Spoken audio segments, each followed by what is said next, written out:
एक सुंदर सी कन्या प्रतिभा कॉलेज में अपना ग्रेजुएशन पूरा करती है, तभी उसकी मुलाकात एक लड़के मनोज से होती है। मनोज भी बहुत स्मार्ट और माता पिता का आज्ञाकारी बेटा है। दोनों एक दूसरे को पसंद करने लगते हैं। दोनों का ग्रेजुएशन पूरा होता है। मनोज अपने शहर में जॉब करने लगता है और लड़की भी एक अच्छी जॉब कर रही है। दोनों ने निर्णय लिया कि अब माता पिता से शादी की बात करने का वक्त आ गया है, लेकिन परेशानी यह है कि दोनों की कास्ट अलग अलग है। प्रतिभा ब्राह्मण है और मनोज राजपूत। मनोज के समाज में दहेज बहुत जरूरी है, जो कि नगद में होता है। उसके अलावा कई तरह के गिफ्ट्स और गहने की भी मांग की जाती है।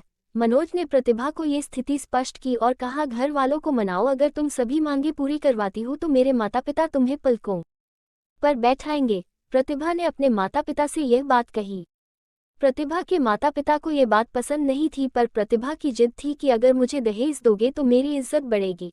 प्रतिभा के माता पिता सक्षम भी थे, बिना मांगे भी प्रतिभा को बहुत कुछ दे सकते थे, पर उन्हें इस तरह दहेज की मांग करने वाले लोग पसंद नहीं आ रहे थे।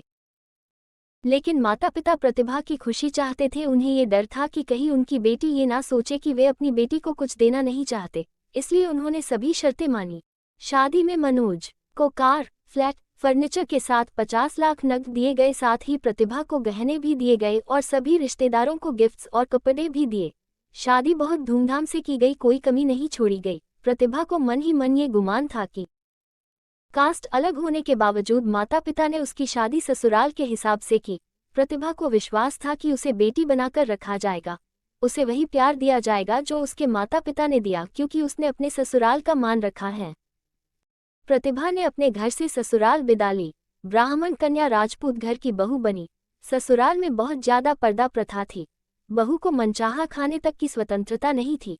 कितनी भी भूख क्यों न हो, घर की बहू सबके खाने के बाद ही खाएगी। यहाँ तक कि उसे घर के पुरुषों के सामने बैठने तक की इजाजत नहीं थी। प्रतिभा ने इस बात पर एतराज दिखाया, पर उसकी किसी ने ना सुनी। मनोज ने भी यह बोलकर मुंह फेर लिया कि यह तो परंपरा है। प्रतिभा को जो गुमान था वो धरा के धरा रह गया।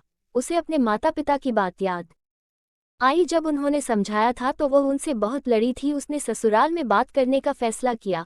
प्रतिभा ने अपने सास, ससुर और पति से बात की, लेकिन उन्होंने नहीं सुनी और उसे बहुत बेरहमी से पिटा गया।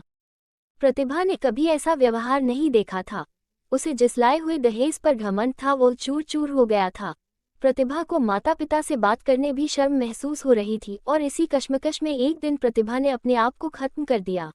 माता पिता को जब ये पता चला तो उन्हें अपनी गलती का एहसास हुआ कि वक्त रहते समझा होता तो बेटी साथ होती। जो लोग दहेज पर बेटे की शादी करते हैं उनकी सोच हर तरह से छोटी होती है। जो बेटे को नीलाम कर सकते हैं वो किसी और की बेटी को कैसे अपनी बेटी बना सकते थे। दहेज कभी खुशियों की चाबी नहीं बन सकता, ये बात सभी को समझनी होगी।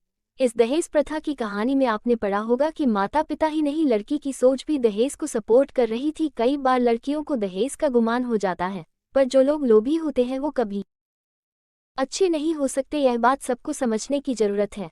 कहानियां जीवन में बहुत मायने रखती हैं। कई बार बड़ी से बड़ी डिग्री भी ज्ञान नहीं देती और एक छोटी सी कहानी जीवन बदल देती है।